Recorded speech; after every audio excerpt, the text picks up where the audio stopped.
আরে এমন সময় কে যেন ডাক দেয়া বলবে, রে না ফারমান,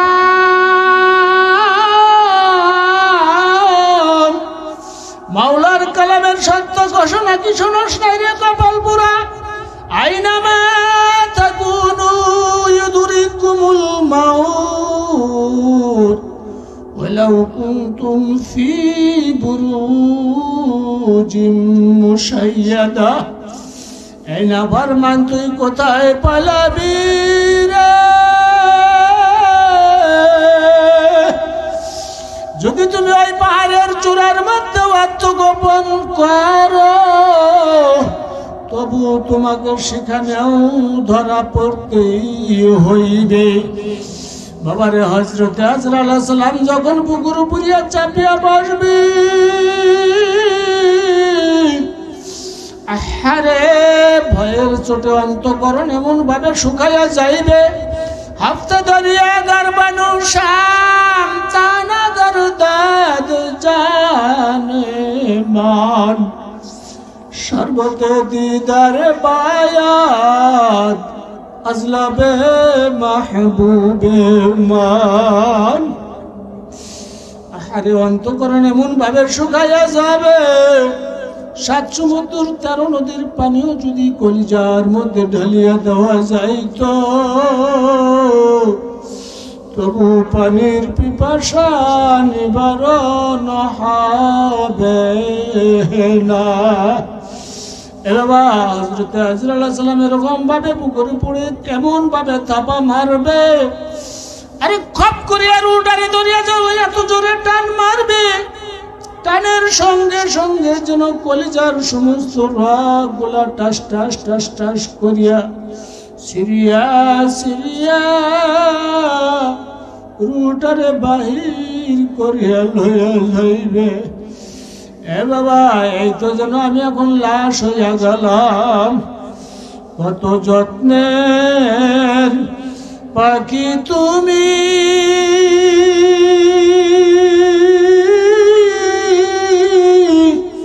কাজল বরণ টিয়া, সময় হলে যাবা চলে, এই দুনিয়ার সব তুইয়া। এ বাবা, রুটা যখন বের হয়ে গেল, আরে আমার এত আদরের ছেলে মেয়ে, স্ত্রী, পরিবার, আপনজন কেউ তো আমার আর এই ঘরে রাখবে না।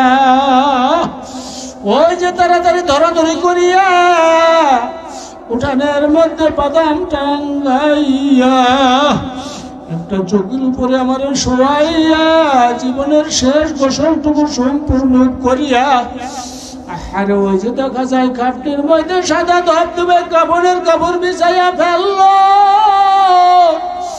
বাবারে, গুনাহগার না ফারমান বাড়াবাজি সুদখোর ঘুষখোর দেখতে পারবে ওই কাপড়ের মধ্যে জাহান্নামের আগুন, সাপ বিচ্ছু জড়ানো। এ বাবা, কোনো উপায় নাই। আরে ওই যে মাঠের পশ্চিম ধারে নিয়ে খাটনি নামাইয়া কত মানুষ সারিবদ্ধ হয়ে আমার জানাজা সম্পূর্ণ করিয়া ওই যে কবরের দিকে নিয়ে যায়। আহারে, যেই কবরের ব্যাপারে আল্লাহ রাসূল সাল্লাল্লাহু আলাইহি সাল্লাম বর্ণনা করেন, আল কবরু রাওযাতুম মির রিয়াজিল জান্নাহ আও হুফরাতিন মিন হুফারাইন নার। ওই কবরটা দুই অবস্থার এক অবস্থা হবেই হবে। এ বাবা, কারো কারো জন্য কবরটা হয়ে যাইবে একটা বেহেশতের বাগান। কাসীরা ওয়াসাব্বিহু বুকরাতাও ওয়া আসীলা। وقال رسول الله صلى الله عليه وسلم أكثروا ذكر الله حتى يقول مجنون وقال تعالى إن الله وملائكته يصلون على النبي يا أيها الذين آمنوا صلوا عليه وسلموا تسليما اللهم صل على سيدنا ونبينا وشفيعنا وحبيبنا ومولانا محمد صلى الله عليه وعلى آله وأصحابه وبارك وسلم اللهم صل على سيدنا ونبينا وشفيعنا وحبيبنا ومولانا محمد صلى الله عليه وعلى آله وأصحابه وبارك وسلم اللهم صل على سيدنا ونبينا وشفيعنا وحبيبنا ومولانا محمد صلى الله عليه وعلى آله وأصحابه وبارك وسلم أستغفر الله الذي لا إله إلا هو الحي القيوم وأتوب إليه لا حول ولا قوة إلا بالله العلي العظيم أستغفر الله الذي لا إله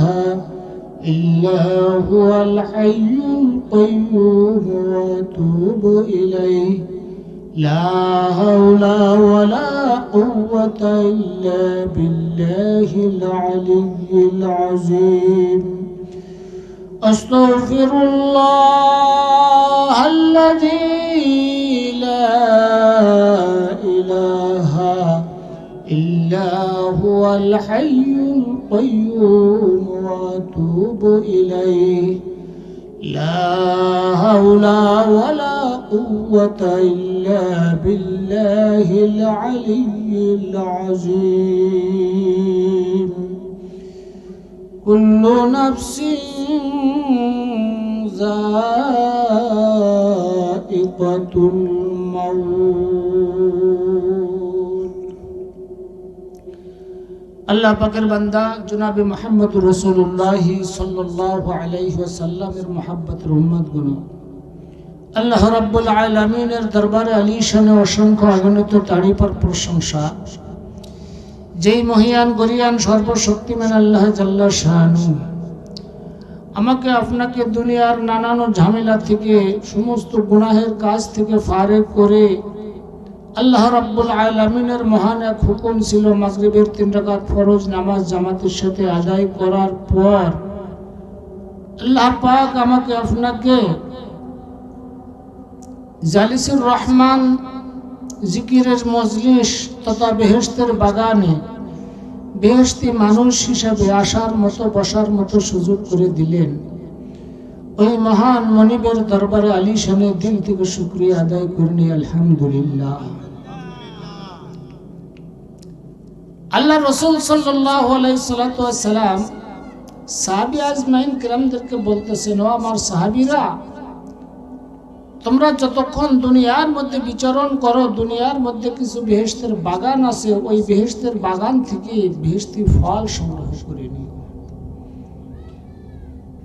সাহাবী আজমাইন কিরাম আরজ করলেন, ইয়া রাসূলুল্লাহ সাল্লাল্লাহু আলাইহি ওয়াসাল্লাম, দুনিয়ার মধ্যে বেহেশতের বাগান কোনগুলা?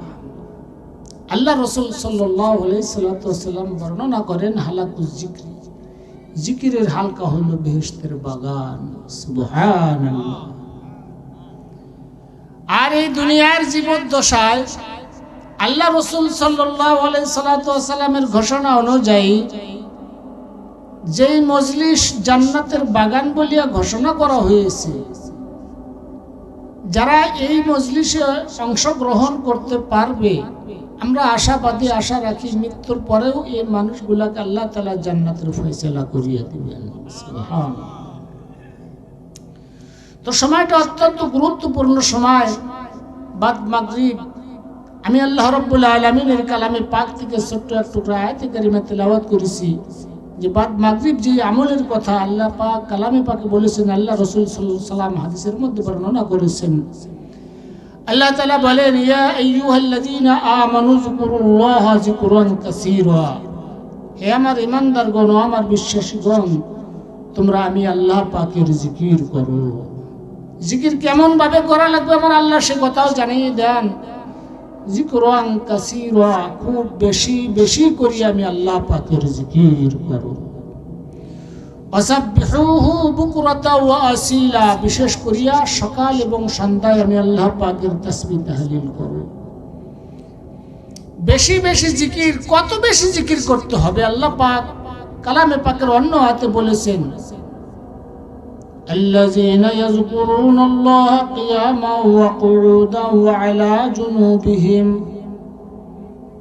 এই আয়াতের মধ্যে আল্লাহ রাব্বুল আলামিন জানিয়ে দেন যে মানুষ কখনোই তো তিন অবস্থার বাহিরে নয়, হয়তো দাঁড়ানো অবস্থায়, অথবা বসা অবস্থায়, অথবা শয়ন অবস্থায়। আর এই তিনটি অবস্থার কথা আমার আল্লাহ কালামে পাকে উল্লেখ করিয়া বুঝাইতে চান। তোমরা সদা সর্বদাই হার হালাতে আমি মাওলা পাকের জিকির করো। আল্লাহ রাসূল সাল্লাল্লাহু আলাইহি সাল্লাম এই আয়াত প্রসঙ্গে বর্ণনা করেন, আকসিরু যিকরাল্লাহি হাত্তা ইয়াকুলু মাজনুন। তোমরা এত বেশি পরিমাণে মাওলা পাকের জিকির করো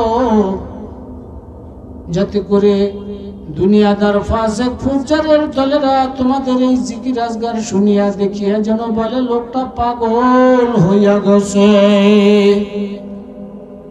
আমার ভাইয়ের, আমার বাবাজিরা, দুনিয়ার মানুষ সকলেই তো পাগলের দল। যারা বিবির পরিচয় পাইল, বিবির জন্য পাগল হইয়া গেল। টাকা পয়সা সম্পদের পরিচয় পাইয়া টাকা পয়সা সম্পদের জন্য পাগল হয়ে গেল। এ বাবা, সম্মানের পরিচয় পাইয়া সম্মানকে ছিনাইয়া নেওয়ার জন্য মানুষ পাগল হইয়া গেল। কিন্তু যারা মাওলা পাকের পরিচয় পাইছে, ওই একদল আল্লাহ পাকের বান্দা যারা মাওলার পাগল হইয়া যায়। সুবহানাল্লাহ। আমার ভাইরা, আমার বাবাজিরা, এই দুনিয়ার জন্য পাগল হইয়া কোনো লাভ নাই। আল্লাহ রাসূল সাল্লাল্লাহু আলাইহি সাল্লাম বর্ণনা করেন, আদ-দুনিয়া জিফাতুন ওয়া তালিবুহা কিলাবুন। দুনিয়াটা হলো একটা মুর্দা দেহ, আর মুর্দা দেহ তালাশ করে কুকুরে। আমার ভাইয়ের, আমার বাবাজিরা, সময় খুবই কম। যেহেতু বাদ মাগরিব মাওলা পাকের একটু জিকির হবে। জিকির কেন করব? আমার ভাইয়ের, আমার বাবাজিরা, আল্লাহ পাকের কালামের ঘোষণা, কুল্লু নাফসিন যায়িকাতুল মাউত। বাবার আমার আল্লাহ কালামে পাকে 6666 খানা আয়াতে কারিমা নাযিল করেছেন। আল্লাহ পাক বলেন,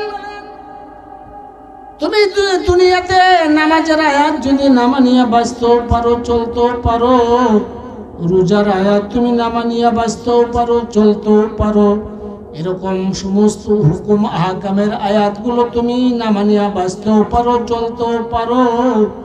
কিন্তু আমি আল্লাহ এমন একটা আয়াত নাযিল করেছি, কুল্লু নাফসিন যায়িকাতুল মাউত। এই আয়াতকে অস্বীকার করতে পারবা না, কেউ এড়াইতেও পারবা না।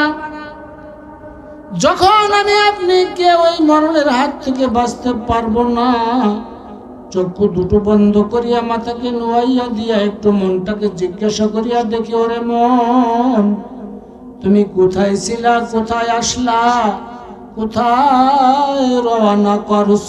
এমন তুমি কি লইয়া মাওলার কবরে রওনা করলা? একটু চক্ষু দুটো বন্ধ করিয়া দেখো, জীবনে কতবার অসুস্থ হইলাম, আমার মাওলা এবার সুস্থতা ফিরাইয়া দিলেন। হঠাৎ করে এখন কেমন যে অসুস্থ হইলাম। আহারে, ওই যে ঘরের দরজার সামনে কে যেন দাঁড়াইয়া গেছে, যার মাথা আসমানে, পা দুটো জমিনে, এক হাত মাশরিকে অপর হাত মাগরিবে, সারাটা পৃথিবী জোড়া যেন তাহার দেহ, আর সারাটা দেহের মধ্যে কালো কালো লম্বা লম্বা খেজুরের কাটার মতো কতগুলো পশম। গুনাহগার নাফরমান ভয়ের চোটে চক্ষু দুটো উল্টাইয়া যাইবে। রূহ তো আত্মগোপনের জন্য মাথার তালু থেকে নিয়ে পায় তালু পর্যন্ত 360টি জোড়ার মধ্যে দৌড়াদৌড়ি লাফালাফি ছুটাছুটি শুরু করিয়া দেবে। আরে এমন সময় কে যেন ডাক দেয়া বলবে, রে নাফরমান, মাওলার কালামের সত্য ঘোষণা কি শোনস নাই রে কপাল পুরা? আইনামা তাকুনু ইউদরিকুমুল মাউত ওয়ালাউ কুনতুম ফি বুরুজিম মুশাইয়াদা। এই নাফরমান, তুই কোথায় পালাবি রে? যদি তুমি ওই পাহাড়ের চূড়ার মধ্যে আত্মগোপন করো, তবু তোমাকে সেখানেও ধরা পড়তেই হইবে। বাবারে, হযরতে আজরাইল আলাইহিস সালাম যখন বুকুর উপরিয়া চাপিয়া বসবে, আহারে ভয়ের চোটে অন্তঃকরণ এমন ভাবে শুকাইয়া যাইবে। হাফতা দরিয়া গারবানু শাম তানা গরদাদ জানে মান, সর্বতে দিদারে বায়াত আজলাবে মাহবুবে মান। আহারে অন্তঃকরণ এমন ভাবে শুকাইয়া যাবে, 7 সমুদ্র 13 নদীর পানিও যদি কলিজার মধ্যে ঢালিয়া দেওয়া যাইত, তবু পানির পিপাসা নিবারণ হবে না।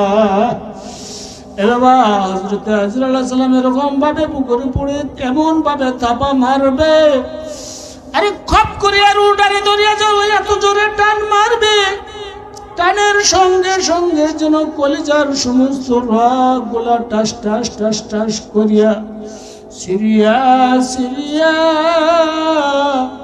রুটারে বাহির করিয়া লইয়া যাইবে। এ বাবা, এই তো যেন আমি এখন লাশ হইয়া গেলাম। কত যত্নের পাখি তুমি,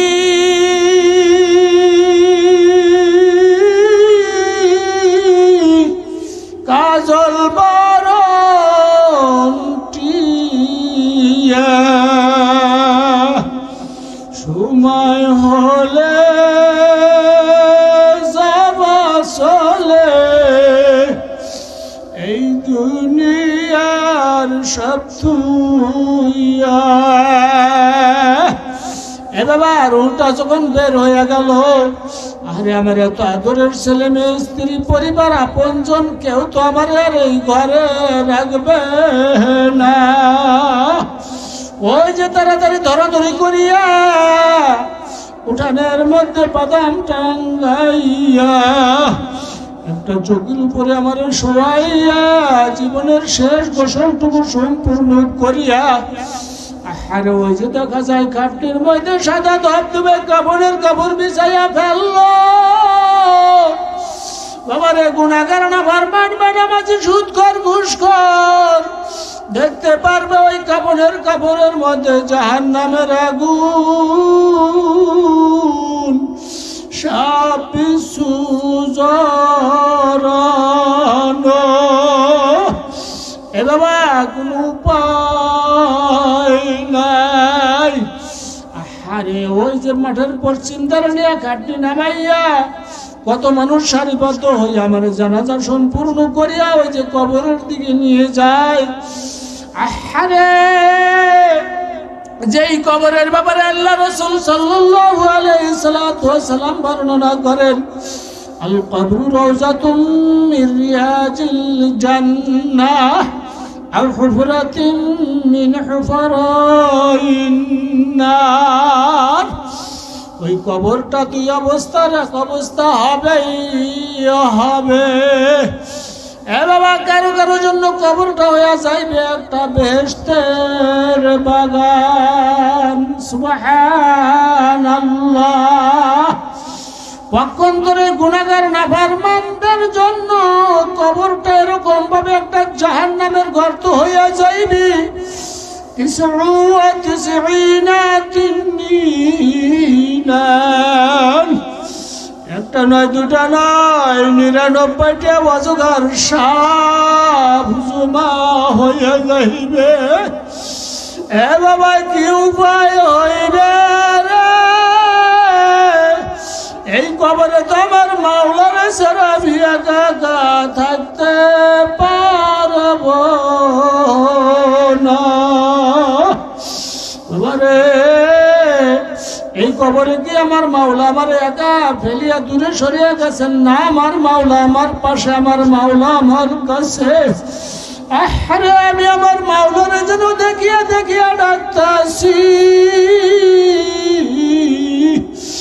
যদিও মাওলারে দেখি না, অন্তত খেয়াল করবো আমার মাওলায় তো আমার দিকেই চাইয়া রইছেন। আর প্রত্যেকটি ডাকে আমার মাওলায় জবাব দেন, বান্দা বুলাউকা। সুবহানাল্লাহ সুবহানাল্লাহ সুবহানাল্লাহ সুবহানাল্লাহ সুবহানাল্লাহ সুবহানাল্লাহ সুবহানাল্লাহ সুবহানাল্লাহ সুবহানাল্লাহ সুবহানাল্লাহ।